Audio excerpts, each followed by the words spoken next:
Hey everybody, welcome back to the channel. I am Gillian Berry, and today we have a great guest in store for you guys. His name is Matt Tullman, and he is from NoMeatAthlete.com, and he is the CEO of my personal favorite supplement company on earth, a very big supplement company called Complement, specifically made for vegans.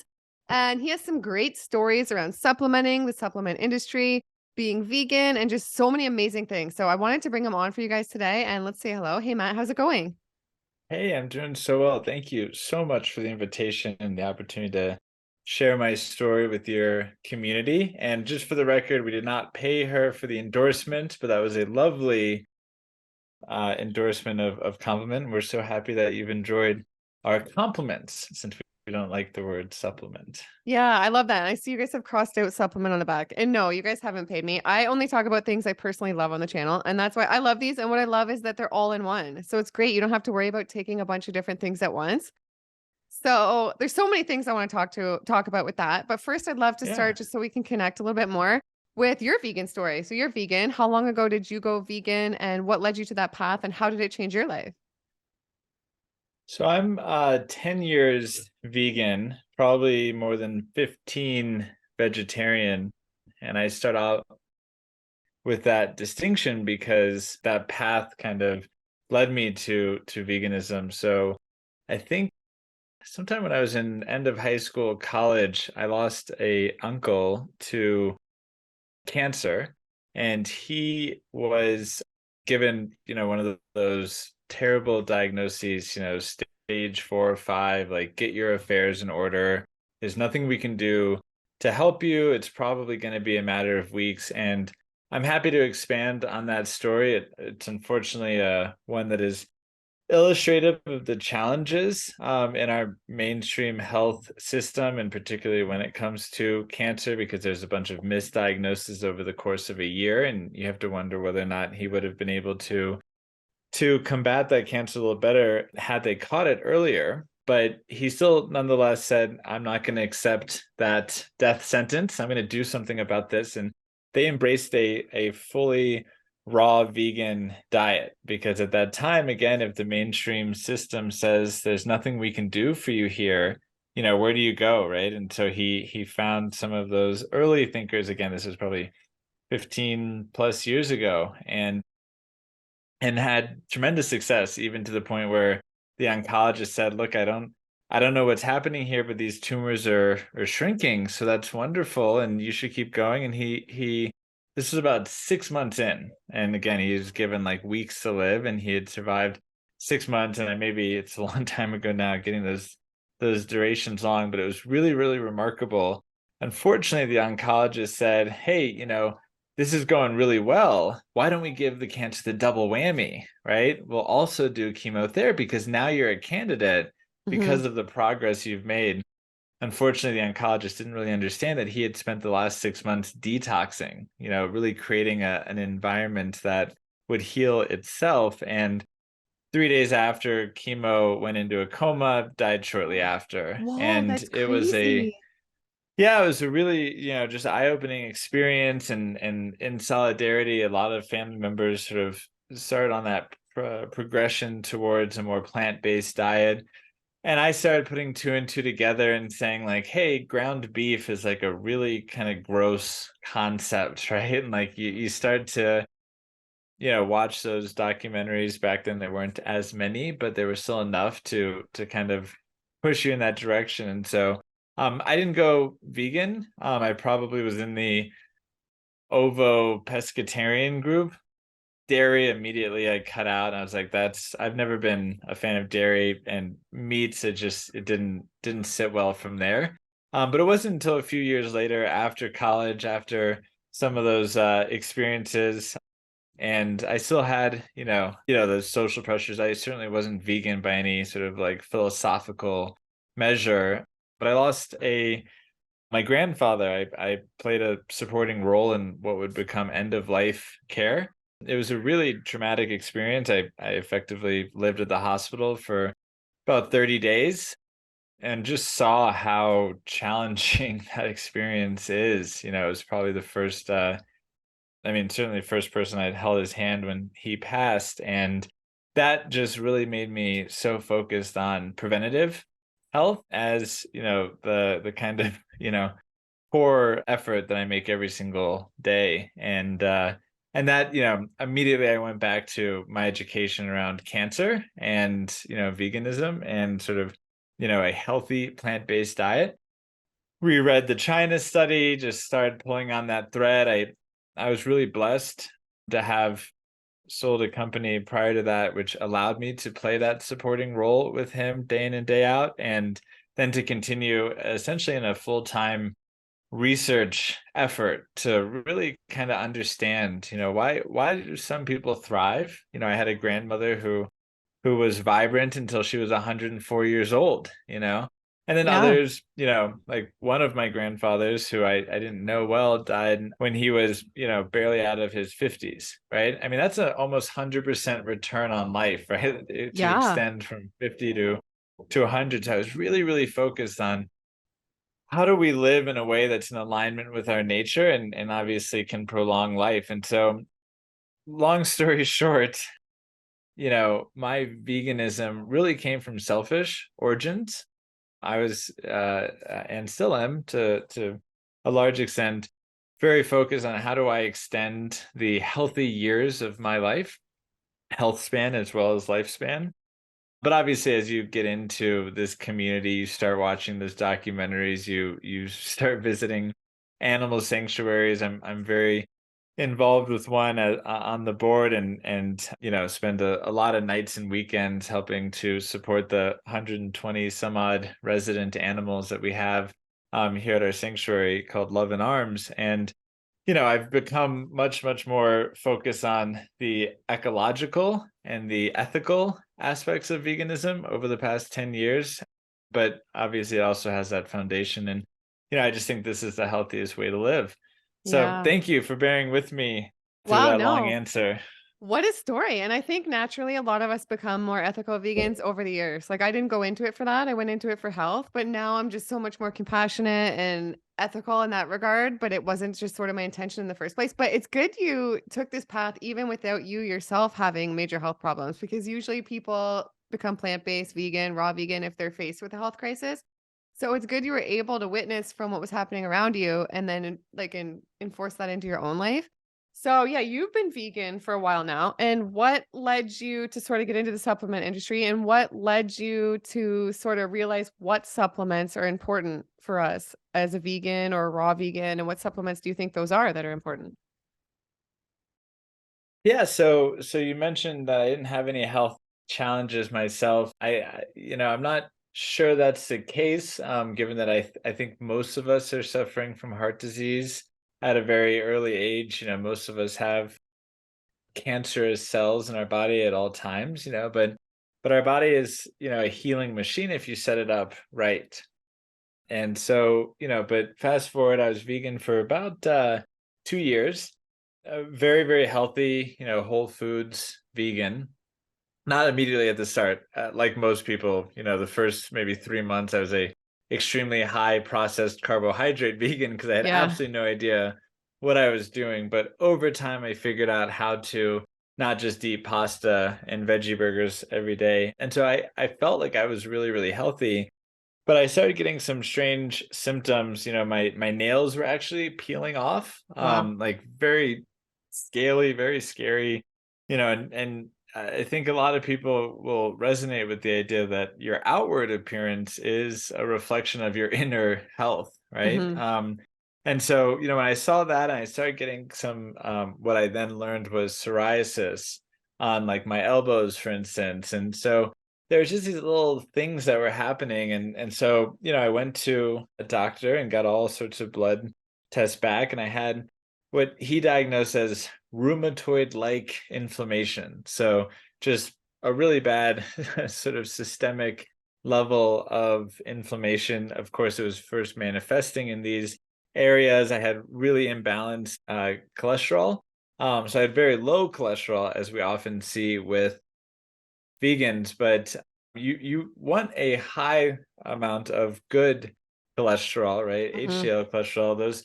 Those particles actually carry, things that you don't want in your liver away from your liver, and it help excrete them. And So it's just all these little things. And thankfully I'm pig-headed enough to not take his recommendation, which was stop being vegan, right? Like, you Mhm. need red meat, you need fish in particular, you're probably super low in omega-3s. And it didn't make sense because I had read probably, I haven't counted in a long time, but 346 books was the number I had in my mind. I spent 2 years listening to audiobooks and building furniture.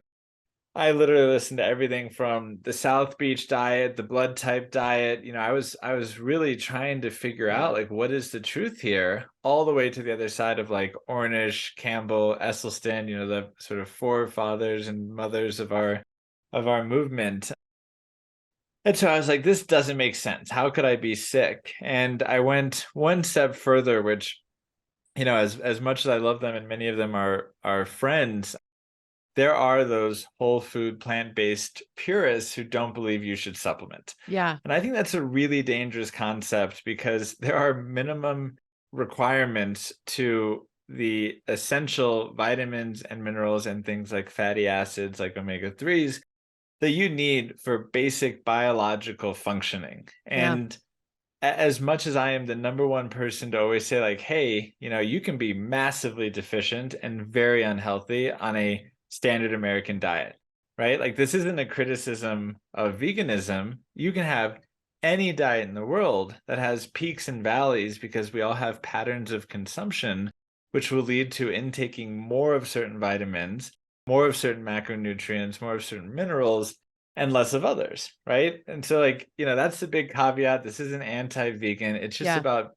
being thoughtful about your diet, because by virtue of my role and my outspoken nature, I can't tell you how many people I've talked to over the years who say, like, oh yeah, I used to be vegan, but Yeah. then I moved to Hawaii and I started feeling really low energy and there was all this great fish, and so now I eat fish, right? Or like, I used to be vegan, but I went to the doctor and he said I was killing myself, and so or I used to Yeah. be vegan, but my hair started falling out, right? Yeah. And so I think it's really important that we acknowledge the fact that, like, it is the best diet possible for human beings. I truly, truly believe that.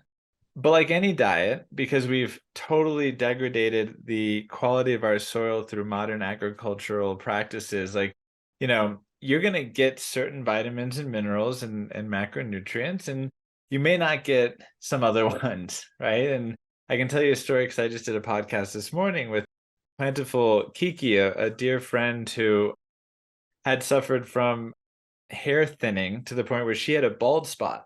Wow. Beautiful woman with a bald spot because of hypothyroidism and a plant-based diet, and she was able to address that with compliment. She found compliment. We didn't pay her to say that, Yeah. like, she realized that, like, zinc, selenium, iodine, to name a few, are critically important for, skin, hair, nails, not to mention, probably thousands of other biological processes that we won't get into today. So, backtracking to your question, and thank you for allowing me to, give the full story, but that's how Complement started and how we discovered, I was just really pig-headed. I learned that there are at least three nutrients that are just absolutely not coming from a plant-based diet because they don't exist in plants. There's just no way around that one, and we can get into the details.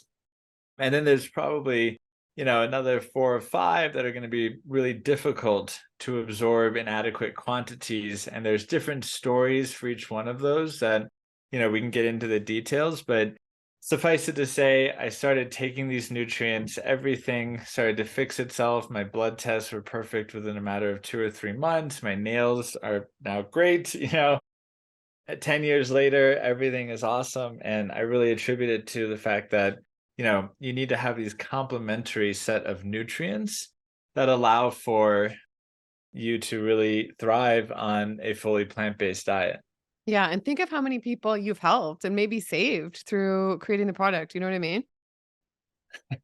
It's true. Yeah, I mean, look, I'm very pleased to say we're in our work with No Meat Athlete, where these are digital resources, meal plans, training plans, podcasts, right? I think we last counted that 13 million people in the past 3 years had benefited from those. It's smaller for compliments, but there are still hundreds of thousands of vegans who have tried our products in the last few years, and we're really grateful to be able to play this role in our community, because like I say, our motto is that the strength of our movement is only as strong as the strengths of the individuals in it. Mhm. And if we have a bunch of feeble, weak, hair thinning, people who don't feel good, they aren't vibrant, they aren't energetic, and they're not going to stay vegan very long, No. first of all. Second of all, they're not really good billboards for the vegan movement, Yeah, right? We want to make sure absolutely. that people feel really good. So Yeah. anyway, Well, I was one of those people you were talking about who didn't believe in supplements when I first went raw. So I first went raw September 2016. It reversed all my health problems. I never felt better in my life. I felt so incredible. And I just thought, you know what? I used to think supplements aren't natural. This is just the way, right? And I know there's a lot of people that think that. And I mean, everyone's entitled to think how they want. I respect that. But then fast forward, I guess a few years later, I got pregnant, had a baby 2 years after that. And just wow. looking back, it was so irresponsible because at the time I just thought, since this fixed everything and I feel so great, like I don't need supplements. And I did a very natural pregnancy and natural birth. Like I didn't even check my blood work. I wasn't supplementing, nothing. It was so dangerous. So now, like that I've learned this, I look like I like to speak out about it because I think there's just so many important nutrients if you're going to be vegan or raw vegan when you're especially pregnant. Like the DHA, EPA, B12, D, all these things are just so absolutely crucial. So luckily, my baby, she was born and she was a healthy weight, super happy, super healthy. But then fast forward a year in of me still nursing her and there not being those nutrients, we did run into some problems and we were both deficient. Thank God she's okay now. But it was just a huge, I had no bad intentions. So I have forgiven myself for it. But it was just so irresponsible looking back. And knowing what I know now, I like to speak out about it because I think it's so important if you're going to have a baby. Not even that, just living your life. Because think how those things affect our mind, our brain, our body. We need all these to make sure all these nutrients are in place and at minimum check our blood work. But yeah, I was deficient in B12 and quite a few things. She was. It was not good, but we're okay now. Yeah. But I supplement. I take complement. I've been taking complement for a couple years. And I have noticed a big difference because I don't know if it was coincidence that after she was born, you do lose some hair, they say, when you have a baby with the hormones. But I was losing a lot of hair then, like clumps and clumps in the shower. My mom would be like, when I was staying with her briefly in Florida, she would say, I don't think this is normal. But I was like, no, it's just the hormones. And it just wasn't good in a lot of ways. But now my hair is healthier than ever. I feel incredible. My blood work is always amazing. The last I checked my blood work, he said I had the best blood work he'd ever seen and to keep doing what That's I'm awesome. doing because it's Yeah. amazing. So I know you have a story about your wife, and I just think it's so amazing that you share that and you're vulnerable and you're honest. And I would love you to share that if you're open to share the Yeah. story. And I would love for Yeah. you to sort of say your thoughts as an expert on how important it is to stay on top of these nutrients if you're pregnant, nursing a baby, things like that too. Yeah, well, that's very generous of you, but I'm not an expert. I'm an advocate, and I like to talk to a lot of experts, and I've tried to educate myself, and I do so every day. And so much of that is from our, experience, and I'm happy to share. And I commend you for speaking out about it as well. Unfortunately, we have such a polarized kind of tribal food culture today that's like, if you say one bad thing about veganism, if you share your experience of a health challenge, like it's like you're trying to take down this whole movement. It's like that's not the case. We have to be willing to share this stuff. And so, similar to your story. And by the way, I think it's really, really funny that it's funny and sad that if you give your kids McDonald's every day, which a lot of moms and dads have to do because they may be, struggling financially, they might have working two jobs, right? Like certainly no judgment on how they have to get by as a family, but there's zero guilt and zero shame and zero, social criticism of that family, even though they may be dealing with, type 2 diabetes as a teenager, right? But if you choose a different path, right, like a raw vegan path, and you struggle at all with your health, all of a sudden we have to be so apologetic. And Mhm. it's a really sad state of affairs, I think. But we can get into the culture wars later.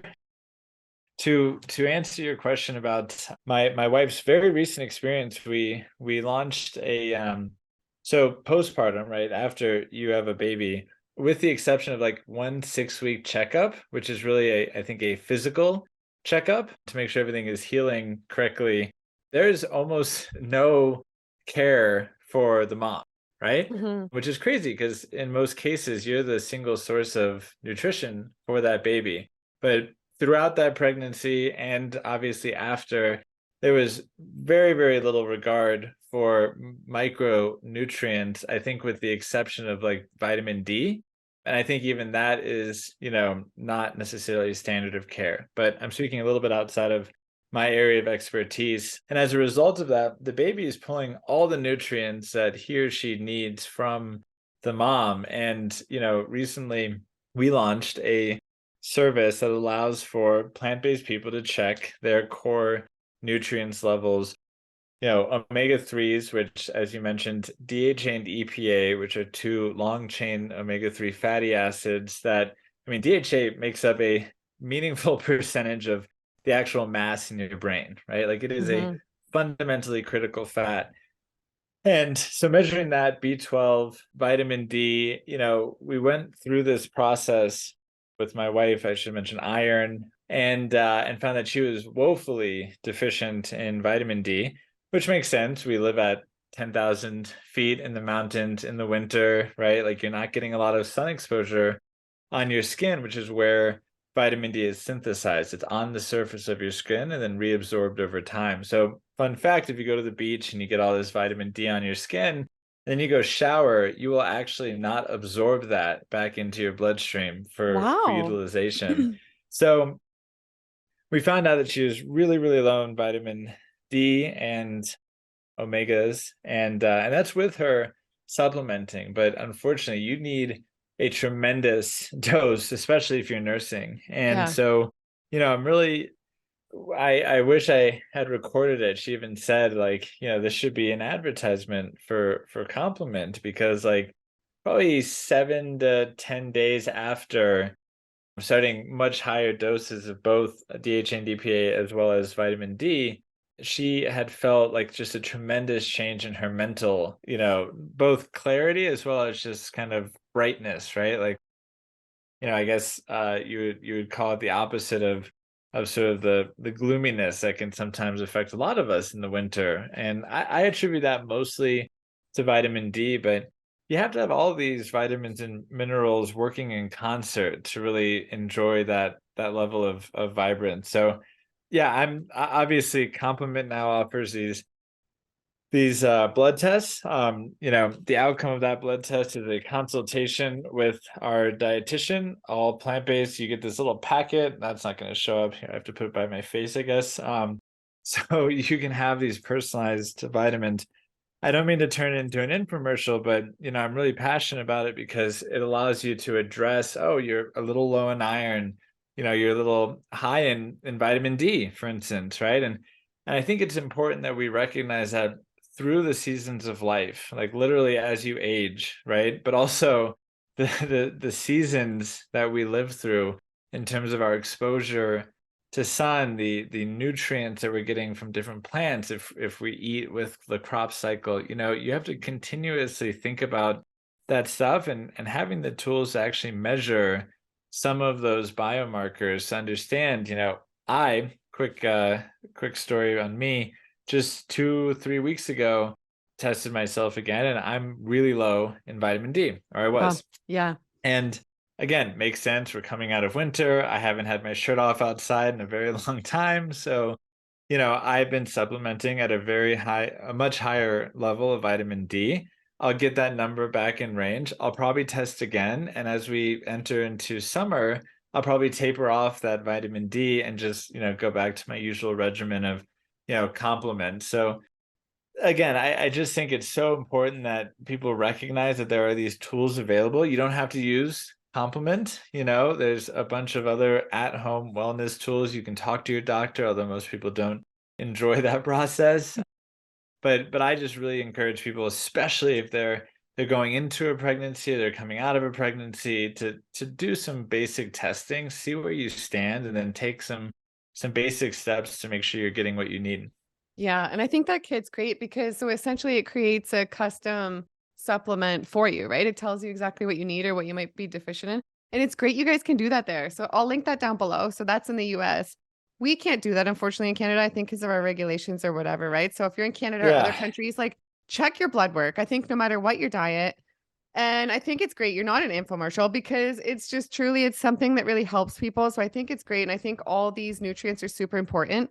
And don't you feel that maybe, I mean, certain things like DHA, EPA, it's so important for our brain, D, B12. I think lacking these things is a big reason why people try a piece of fish and then they're like, oh, I feel great. My brain feels better. I feel happier. They incorporate some animal products and then they leave. And I mean, whatever, you have to do what's right for you. But I think it's definitely worth a shot, checking your blood work, staying on top of these things and see how you feel before leaving the vegan diet. Yeah, like I said, that's our mission at the end of the day. It's just help plant-based people stay plant-based, right? And Yeah. the best way to do that is to make sure everyone feels strong, energetic, vibrant for the long term and has that peace of mind, right? Because we've all been there. We've all felt like, hey, maybe this isn't the right diet for me, and Yeah. we live in a culture where we are still very much the outliers, and so yeah, making sure that we educate people to say, like, this is the healthiest way to eat.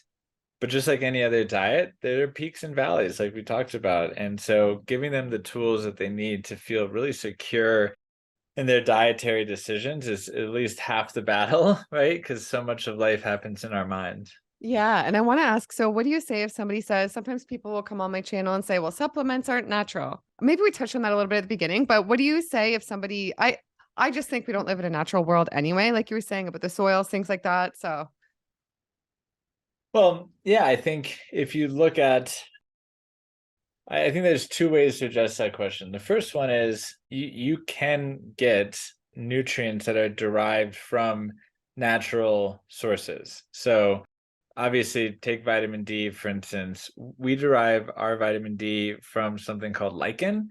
It's a Mhm. cousin of the mushroom, right? So it's obviously plant-based and it's as natural as anything you're going to eat out of the ground. Now it goes through a procedure, Mhm. right? And that, is I mean, there's very little at the grocery store, especially in the US. I can't speak as much to the Canadian grocery store, but it's all processed, right? It's all Yeah. sprayed with something. Even the organic stuff, a lot of it's irradiated. If it's coming across the border, there's a lot of processing happening, even with this, a carrot or a broccoli that looks as natural as possible. So I think, can you get away with not taking synthetic nutrients, Mhm. right? Yeah.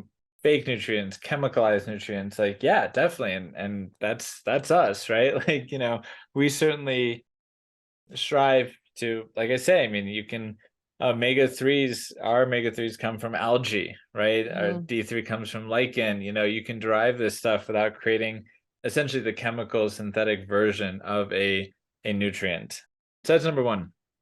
Number two is, while it is not a whole food, again, I encourage people to understand how nutrient quality has changed in our whole foods over the last 70 years, essentially since the chemical revolution of the 1900s. The way we've treated our soils, right, which is where these crops are grown, right? Like if the nutrient doesn't exist in the soil, then it Mhm. ain't gonna exist in the food that's grown in the soil because all of Yeah. that gets absorbed, right? And so, yeah, I mean, again, like I wish, if you were able to consume adequate levels of lichen and adequate levels of algae in whole food form to get to the maybe 1,000 milligrams of DHA and DPA combined that you need every single day, go for it, Mhm. But for me, that's not really possible, right? For a variety of reasons. And so I look at how do we get the most natural version of these nutrients? And then, look, not, effectively 100% of my diet comes from whole foods, right? Yeah. With the exception of birthday cake here and there, Yeah. right? And then I get, a couple of capsules of complement to make sure I'm also getting the nutrients that makes this whole thing work better. that's the trade-off we make, I suppose. But hey, Yeah. if you can eat that much algae and lichen and Yeah. and I guess you'd have to somehow distill. I mean, B12 is a great example. Everyone knows about B12 because, again, like omega-3s, which you're effectively only going to find in algae, or vitamin D, which you're going to get from the sun, and that is a very viable strategy for vitamin D. B12 also just does not come in plants. You will not find it in any plant. At best, the Mhm. naturalist argument for B12 is that if you pull that carrot right out of the soil, some of that soil may exist on the carrot, and you eat that soil and thus ingest the soil bacterias, which produce B12. One, that is a seriously flawed strategy to get such an important nutrient for your neurological health. Like, you don't know how much B12 is in that soil. Yeah. Not to mention, doing that every single day. And then, by the way, no one actually does that, right? Yeah. Like, we Yeah. wash our fruits and vegetables, Yeah. and again, in the supermarket, I mean, they're being sprayed with preservatives. Some of them are coated with things. They're getting irradiated if they're imported from a foreign country. So, like, the natural bacterial colonies that you're going to find on whole fruits and vegetables are not going to get you to your daily dose of Yeah. B12, right? And I think B12 is so important. I interviewed somebody once, and he said when he reached 10 years raw vegan, he wasn't supplementing at all. He started to get very Wow. angry. Like, his computer would break down and he would just absolutely smash it and just started acting like having some problems, right? And then he realized he was very deficient in B12, and he started taking B12, and then he felt totally level-headed moods again and like neurologically more stable. So I think it's just Wow. so important for our neurological system. And I think people can be confused. They see all these supplements on the market. I think they can be confused. They think, okay, yeah, I want to try taking some supplements, or I want to take some good quality supplements. And it's hard to know what's good. And I wanted to have you on too, because I know you're such an open and honest, transparent company. And you guys have sent out some emails about how, like, there's, I don't think, as many regulations in the supplement industry, or some people have tried to get you to do things in a sort of unethical way or things like that. So I just think that's crazy. So I'd love for you to talk little bit about that, like how the supplement industry works, because I love how you guys are just so ethical and you care so much about the quality of the product, because it sounds like we live in a world where technically you don't have to do that to get your product on the shelves. Yeah. What I would say is that people's assumption about the regulatory framework for supplements and the less than ethical, honorable, safe standards that some manufacturers employ is probably as bad as you think. Because Crazy. there's just very, very little oversight. And part of that has to do with, and again, I'm speaking to the US regulatory framework. And and I understand why we're in this situation. There's a legislation passed called 𝙎𝘼𝙑, and essentially it unregulated, or rather created a situation in which you didn't have to go through all this different stuff to be able to sell a supplement. And to some extent, we want that, right? To some extent, we don't want the government to be able to tell us that, ashwagandha, has to True. be done this certain way, right? Or like, or you can't have lion's mane, right? And like, where do Mhm. you draw that line? Vitamin C versus, and so I think that, again, if you ask most people, you'd say like, yeah, I don't want the government necessarily to create all this additional regulation. It drives up the cost of a lot of these things. And I mean, look, adaptogenic mushrooms are all the rage over the last 5 years. Like, what would have happened if we had a different regulatory framework, and like, taken away that incentive for these entrepreneurial people to say like Four Sigmatic, an awesome tea company. I really enjoy, like, Yeah.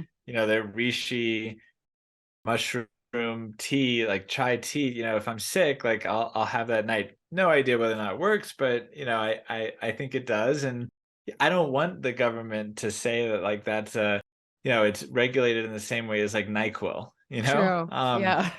Perhaps, but on the other hand, right, you also deal, therefore, with the other side of that, right, which is, you can get away with a lot. And yeah, to your point, we've been really open about some of the really questionable recommendations when, a manufacturer doesn't do something right in the process. And, we get, we test all ingredients when they arrive at the facility. We test the batch when it's mixed, and then we test the finished product, and then we have a third party test, right? And Wow. so, we've had a situation where, the inventory comes out and, for instance, the vitamin D is about half the label claim, which means we're Wow. telling our consumers that there's 50 micrograms of vitamin D in here, right? And but the piece of paper that we just tested, whatever random sampling, it's more like 30.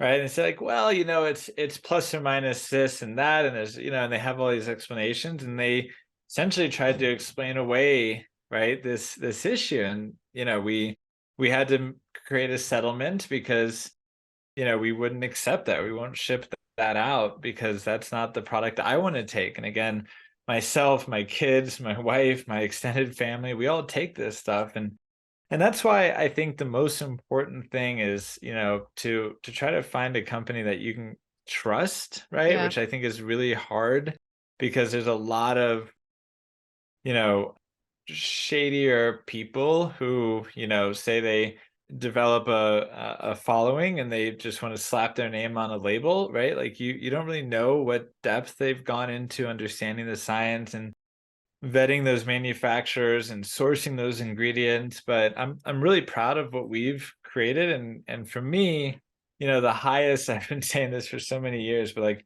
the highest certification that we can get is not organic, right? It's not third party certified, something like that. It's like, it's what am I willing to give to my pregnant wife who's taken compliment through 3 pregnancies, and my 3 little boys who are under 4 years old. Yeah. Like, the standard of rigor that I have to get comfortable with to really feel like this meets those, high standards, especially for a pregnant woman, right? There's no moment that is more nutritionally intensive than that period of life. And that's why I always say, like, if it's good enough for my kids, right? Yeah. Then I can stand by that. Yeah, 100%. And so your kids, you've raised them vegan, right? Have they been raised Mhm. completely vegan or no? Wow, incredible. And do you have any advice for anybody out there who wants to raise vegan kids and have them thrive? We have created multiple complement liquid products over the years, totally self-serving. Like, it's just with my family in mind. In truth, we do not produce those at the moment. It's really, really, really hard. And I can go into to why, but obviously they're not going to swallow capsules, and so they have to be refrigerated, and they have, and we won't use plastic, so Yeah. it's a glass bottle. It gets really expensive, and then you have to have different preservatives in there because again, it's not airtight like a capsuled, encapsulated product is. So we have, unfortunately, never really found the community to support that product line adequately to allow us to continue. But yeah, I dragged our team through it for year after year, because my kids have used those supplements over time. I think that, our number one focus is just they eat what we eat. Mhm. I don't worry about their protein intake. I think if you focus your diet around whole foods and maybe a little bit of extra beans and legumes and lentils and the like, we definitely try to focus on that for them, but also for us, because we know that, like, that's, I mean, I've interviewed just in the last couple of months probably 20 some odd registered dietitians, and I've asked them, what if you only could eat one type of food, what would it be? And invariably, I think one person has answered different than beans and greens. Like, Wow. I mean, and there's very little consistency in Yeah. the food dietitian space, right? So like the fact that like it's all coming back that way.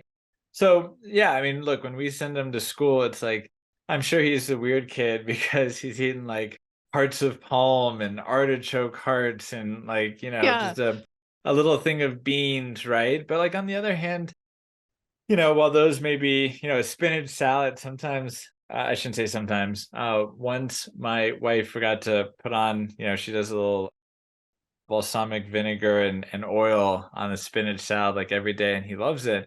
She forgot the dressing once, and so like he still ate the salad, Wow. right? He still just ate the dry spinach leaves, Wow. and I'm just like, I'm picturing the non-vegan teachers like looking at this 4-year-old sitting there like, Wow. oh, typical vegan, right? Eats like a rabbit. So, truly we don't, like I say, we have a little bit of focus extra on, getting more beans into their diet. It's a ton of fruit, and then it's vegetables, right? Yeah. And as much as possible, I will pour for them this smoothie. Like I'm drinking out of a glass out of respect, but I usually just drink straight out of here. Yeah.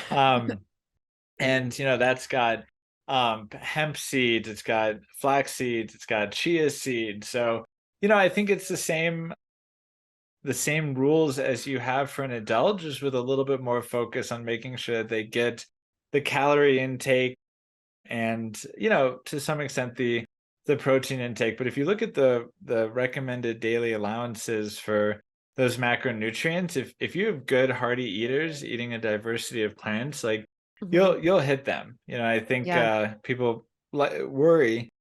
And the last thing I'll say is, because I know for someone who's eating a raw diet, and certainly for the whole food plant-based community, oil is like a real source of tension. But if you're looking to get the calories and fat content for your kids, like actually oil is a really good place. Nuts too. I'm sorry, I'm this is not my area of expertise, so it's not as coherent of a response, but my kids eat a tremendous number of nuts. I mean, every type, cashews, Wow. macadamia, almond, pistachios. And so, that also gives me a lot of relief, because in like a palmful of nuts, and they'll eat a ton of nuts every single day, you're getting a ton of calories and a ton of fat and a good amount of protein. And to me, I worry more so about the fat and overall calorie count for the kids than I do for protein. Yeah, makes sense. Wow, amazing. I'm so glad they're healthy. They sound so healthy. That's so amazing. Eating salads at 4? Like, that's so incredible.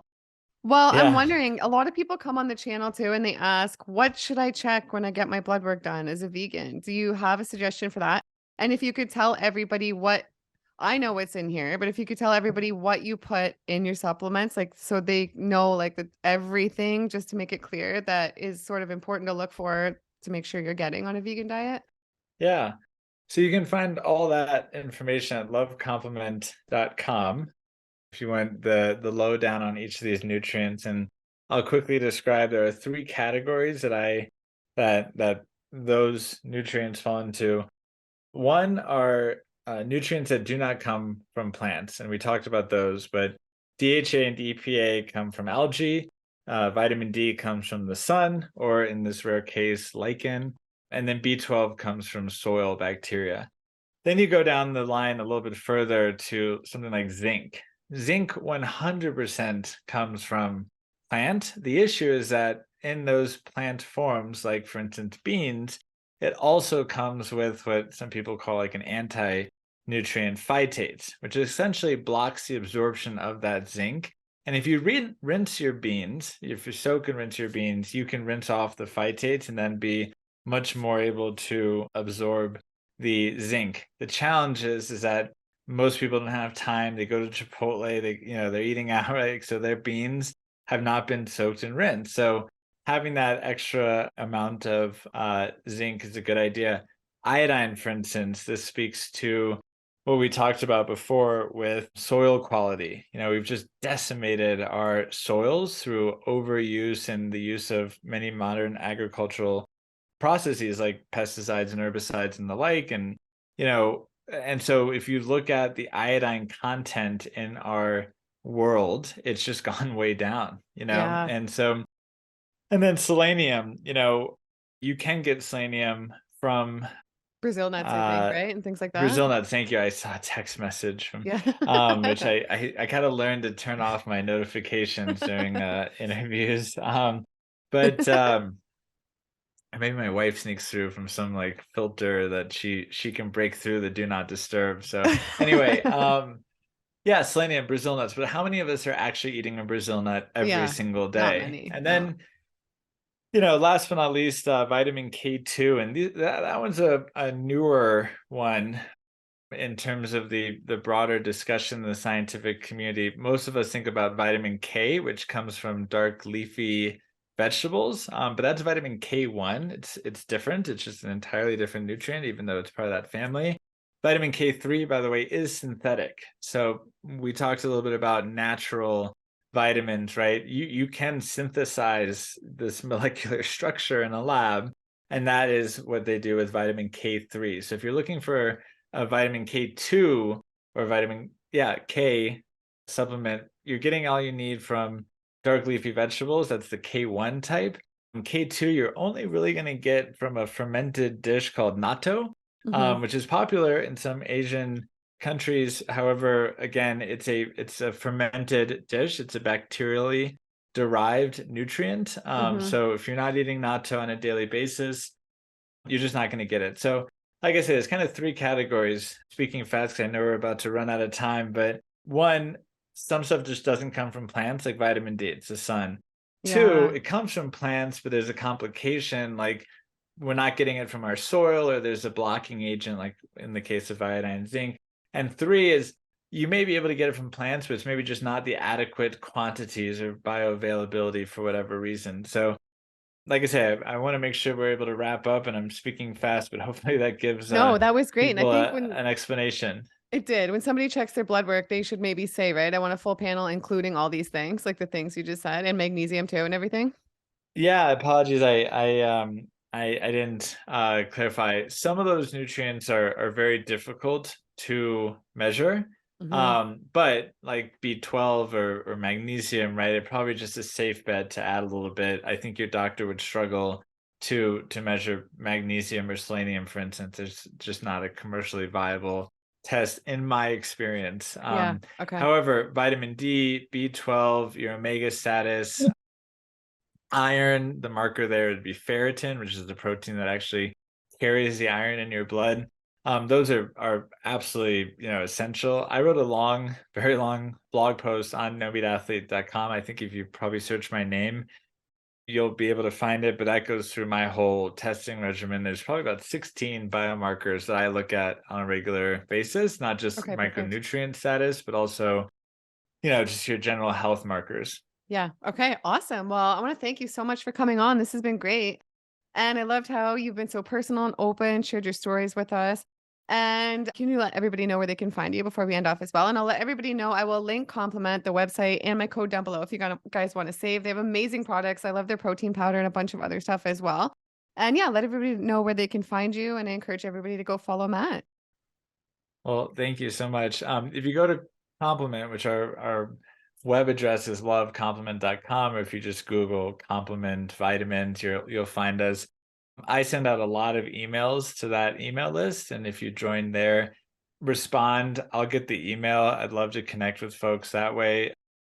I don't use social media all too much, but if you search my name, you'll probably find me. I think my handle is called Vegan VC. But again, I'm really active in our community with Compliment and No Meat Athlete, and we send out a lot of emails and respond to any of those. And Yeah. I'd love to get in touch. So, Yeah. but thank you so much for the opportunity. This is focused so much on our product, and I'm very, very grateful for your support Yeah, I and love it. the opportunity to share this story with everybody. Obviously, you can tell I'm really passionate about spreading this message. Yeah, and you're great at it, and I love it. I love your products. I love the supplements. I've been taking them a couple years and I feel amazing. So, anyway, yeah, everybody go follow Matt, go grab some supplements if you're looking for supplements. Check out their products and give this video a big like, a big subscribe, and I'll see you guys in the next one. Bye.